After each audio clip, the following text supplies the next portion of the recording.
I'm Neil Martin. I work at DGS on the Blacktop crew. My name is Ron Franklin. I work in the IT department for the city. I am the IT specialist for help desk purposes, along with desktop repair and laptop repair. My name's Matt Burke. How you doing? I'm Terry Gorsing. I'm the director of the Arbor Hill location. And welcome to the team. Terry just started with us, so I'm very excited. What led you to enroll in the armed forces? Back in the 80s, we really didn't have a lot of stuff to do unless you went to college. Okay. And I really didn't want to go to college, so I decided to enlist. It was a toss-up. I was already in the delayed entry program for all my junior year. And in my senior year, I was kind of like contemplating college or military, college or military. And I just decided to go with the military. I felt like that would be a better choice for me.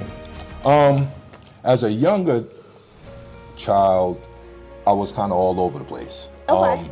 So I kind of felt like going in there would bring me to a level of maybe a career choice. So it's kind of a way to go in and figure out what I wanted to do. Okay. Because I never really zoned in on that, through my high school years. I had always kind of been interested in growing up. I was kind of interested in like the culture and everything about it. And then I've had family members that had served, and they kind of talked about it a little bit. And so it kind of just was a decision of, do I want to go to college or the Army? And then the Army was the winner. And what branch did you serve? United States Marine Corps. Okay. How long did you serve? I did 4 years. Wow, okay. Army. Okay. And how long did you serve? Well, I did 4 years active, but I did like maybe a year or so on delayed entry.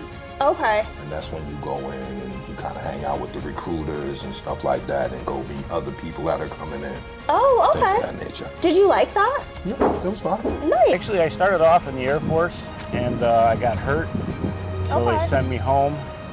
And then I came back home, got fixed, and decided to join the Army. I was in the Army National Guard. Okay, cool. And how long did you serve? I was there for 6 years. And what were the reasons you chose for enrolling in the specific branch that you did? I don't know how I would have done all that water, so that ruled out the Navy. Okay. I'm not sure if I was ever gonna fly a plane, so that Okay. ruled out the Air Force. The Marines seem to be a little bit more programmed, so to speak, like as a group. Okay. Whereas even though the Army is similar, it kind of seems like there's a little bit more room for individuality within the group. Okay. So I kind of chose the Army. Okay. Not saying that the Marines don't rock and do what they do, but that was just my personal decision. Right. I looked at a couple different versions of the Army, of active duty, reserves, and National Guard. And after high school, I kind of floated for a little bit, trying to make sure I made the right decision. And I had a handful of friends that were already in the National Guard. Oh, They okay. talked about how great, it's only 1 week in a month, 2 weeks a year, you got to show up and do stuff. Turns out a lot more than just that. Oh, really? I got in touch with a recruiter through a couple of my friends, and then soon after I was on a bus. Is there a funny moment that you can recall for basic training? Oh, quite a few of those. Well, when I first got to boot camp, I was completely unprepared for the physical activity. So my first PFT score, I ran 1.5 miles in like almost 15 minutes. Okay. I did like 3 pull-ups and maybe about 20 sit-ups. So like, what's the average? Because I mean, I can't do that. I'm like, wow, that sounds great to me. But what's the goal for being? Well, the PFT score from Marine Corps, in order to have a perfect score of 300, you have to do 20 pull-ups, 80 sit-ups within 2 minutes, and run 3 miles within 15 to 21 minutes, I believe. If I remember correctly. We just got to our barracks, and we're all standing underneath there, dropping our bags and picking them up and doing push-ups. And the drill sergeants asked if anybody didn't want to be there, that they could leave. And all of a sudden we heard bags drop and feet patter across the tarmac, and this guy went running across the field. And Are then, you serious? yeah, and then the drill sergeant said, get them, and all the drills ran over and grabbed them and brought them back. And Oh, wow. Okay. So he didn't get to leave? no, he didn't get No, to leave. okay. There was this time that we were towards the end of our training cycle, and they asked for a handful of volunteers to go to one of the other companies that we're going to be filling soon to have their basic training recruits come in. Okay. And I went over there, and it was just throwing a bunch of like gear together, like rucksacks, getting packets ready for them, making sure everyone had like a mattress for their bed, stuff like that. And as me and this group are going up and downstairs doing all this, we look across this like field where all like the companies are around, and we see all the people in our company running up and downstairs, forming up, and we're like, what's going on over there? And somebody in somewhere had messed up, done the wrong thing, and Oh my they goodness. were doing what's called changing drills. Changing drills is where everybody will form up, and the drill sergeant will list a mix match kind of batch of clothes that you'll wear. So like PT top, like a training shirt, your dress pants, your boots, you'll wear your like just stuff that doesn't make sense to wear at the same time, and then gives you like a time limit, like 5 minutes, and everybody will run back to their locker, throw the assigned outfit on, and then run back downstairs. And if you don't make it in your time, then you do push-ups and Oh my whatnot, goodness. and they'll go through a bunch of that. So that's happening over there. We're over here, and we're just watching in horror. And Yeah. the drill sergeants that we were helping were looking at us. You guys want to go back over and do stuff? We're like, we're good. We're so happy to be helping here. Like, we're Yeah. beyond pleased to be here helping. All right, so we had grenade. It's kind of dangerous, but funny at the same time. We had grenade exercises. Okay. So the thing is, you twist, pull the pin, you throw the grenade. Right. We had a co-ed training because I was did basic in South Carolina, Fort Jackson. Okay. So we had a co-ed training. So we had a female who was going to remain nameless for obvious reasons. And when she twists, pulled the pin, she threw the pin and kept the grenade. Oh my goodness. But those drill sergeants are so amazing and so skilled. I've never seen a man move so fast in my life. He flipped over the barricade that we're throwing behind, covered her up, took the grenade and threw it, and it exploded. So, Wow. but it was just like, Oh my goodness. So those are like real ones. Those are yes, real. that was live stuff. Oh. But that safety sergeant was super amazing because it's like he saw it before. And he Right. just leaped right in action. Because you have a delayed, you have a few seconds before it actually detonates. Okay. But the fact that he did everything so quick, he picked it up and it was just like, shoo, you're amazing. man." Wow. Oh my goodness. That's crazy. Yep. So what, like, I guess what happened after? Well, she was pretty much shook up and we had to kind of let her know that, we're still here, we're alive, and Right. got to move on from it. Right. But I think she took it kind of hard, but then, the funny part is at the end of the training, she was like, don't sit next to me, I'm going to blow you up. And Oh, that's kind of funny. Yeah, So so it's just like. she made it's a all joke right. out of Yes, it. yes. Oh, that's. But you could tell it hurt her. It Yeah, bothered her. it would bother me. Yeah, it bothered her. It It bothered would her bother real me, bad. But she was just like, you don't want to talk to me. And do you feel like you viewed life differently after serving in the military? Oh yeah. First of all, when I went to the Marine Corps, it was during Desert Storm, Desert Shield in the early okay. 90s. So I didn't even know that was going on. I kind of went in there because I wanted money for school. Oh, wow. So yeah, when I got in there, they're like, when you get over to Iraq, I'm like, I'm sorry, where we're going? All right. I came in for the GI Bill, sir. I'm more tolerant of different people's ideas and views. Okay. I understand how much we waste time because I realize how much we can do with the time allotted. Right. So it's like when I hear a lot of people go, oh, there's not enough time in the day. No, there's a lot of time in the day Yeah. if you plan and prepare and execute. I definitely feel like, definitely like during and after, a lot of small stuff that like would normally upset me or like, kind of get down to me didn't really matter much anymore because Okay. there had been, I'd been in worse places or I'd been, somewhere else doing something that everything kind of seemed in better places. Military teaches you how to believe in yourself and do things that you don't think you could normally do. Okay. So it gives you the mindset of nothing's impossible if you set your mind to it. Oh, nice. So And do you think that you've carried that throughout your whole life? I'd like to believe so. Yeah? That's awesome. Yeah. And what did you learn about yourself through serving for the military? That's when pushed, you can overcome. I've hung from the bottom of what was called spy rigging. You hang from the bottom of a helicopter and you fly around Okinawa. We flew around Okinawa. We had a 3-mile obstacle course where you had different type of spiders and insects and snakes and things that you could run into.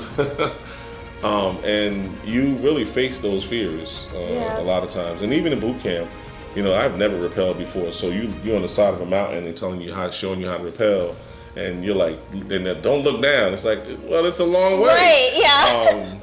But you trust the person, at the bottom to belay, which is the anchor, and hold the rope when you come down. And so I did that. I also jumped out of the, rappelled out of the helicopter off the side of the rail, and and you go down. I was real good at that. I enjoyed doing that very, very much. It was like, being the aggressor, playing. It's like playing, you play Army with your friends, when you're young and a kid, but then when you actually get into the service, you realize, oh, this is real, cool. So. Right. Okay. Well, cool. Yeah. It goes back to the last question. You believe in yourself, and nothing's impossible. I'm a lot more capable than I gave myself credit for, and I mean capable in all aspects.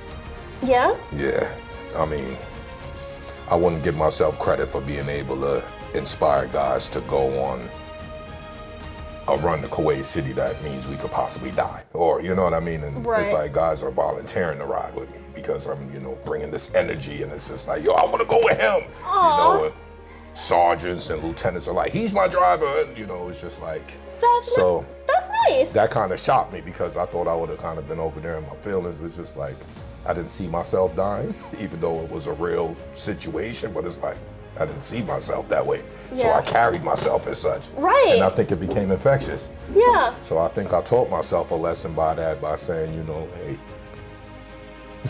you might not be as incapable as you think you are when it comes to certain things. Right. So something I learned about myself while serving was I kind of learned where my boundaries were, and then I could kind of go past whatever goals I thought I could set in my mind. I could run farther than I thought. Oh, I could stay up longer than I thought without sleep. I could, whatever boundaries I had in my mind, I figured out quickly, hey, I can do a little bit more than this, and it kind of, my confidence grew from doing that, of just being able to kind of know that you can push your body a little bit farther than what you think you can. Okay. And what's something you wish civilians understood about serving? That we do what we do so you can do what you do. The fact that people are voluntarily going into this kind of stops them from passing out draft cards. So it's just like, it's kind of hard to defend and uphold that freedom of life and quality of life if we don't have a voluntary armed forces. I mean, these guys gotta want to do it. Right. You get what I'm saying? You can't have a bunch of disgruntled people there. Right. So, I mean, I would assume if you're passing out draft cards, you're getting a lot of unwilling people. Right. Whereas if you wake up and say, I'm going in the Army, you're kind of focused, you know what it comes with, you know what it entails. Right. And I think that's what I would like for the civilians to recognize. We do what we do, so you can do what you do. Right. That's a good answer too. You're full of good answers. That it really does. That's the structure that the military provides. I think it's. I still use it to this day. There's things that, just the way I dress, the way I carry myself, those things. I think a lot of people could learn from the structure, the order of things. Okay. Often, we fight against structured principles. Yeah. Even from kids, even all the way up to adults, because we kind of want to do our things the way we want to do them. Right. However, I always felt like if you have a plan and you work that plan, then the outcome of the work that you put into that plan is what your expectation is. Sometimes it works to perfection, sometimes it doesn't work as well, but at least you have something to build on. Depending on what you did in the military, we're not always going to tell you what we did or what was going on at the time. So just be patient. There's things that other people have seen or we've seen that you may not understand. So Gotcha. when we get together with a bunch of veterans, we're kind of an open book. I gotcha. And we can talk about things a lot easier than it would be for if we were sitting there talking to our kids or our wife or Right. significant other or whoever.